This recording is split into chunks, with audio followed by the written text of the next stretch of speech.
திடீர்னு எல்லாருடைய அக்கௌண்ட்லயும் ஒரு 5000 ரூபாய் போட்டார். மக்களுக்கெல்லாம் ரொம்ப அதிர்ச்சி.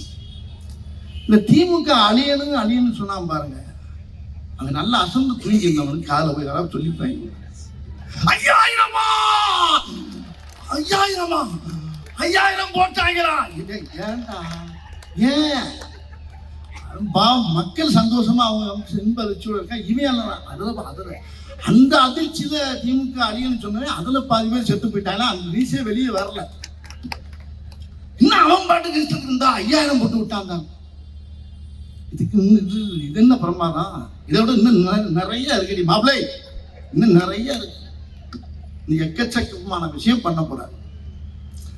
அவர் சாதாரண ஆள் நினைச்சுக்கிட்டு இருக்காங்க எல்லாரும். தமிழக முதல்வர் ஐயா ஸ்டாலின் அவர்கள் அப்படியே சாதாரணமாக தான் இருக்காரு நினைக்கிறாங்க. கிடையாது. நீங்க என்ன வேணாலும் பேசு, என்ன வேணாலும், ஏன்னா பேச வேண்டிய வசந்த பூரா மேடெல்லாம் பேசி ஆகணும், பேசிட்டே இரு. ஆனா செயல்பாடுகள் இருக்க ஒரே ஒரு கட்சி திமுக தான்.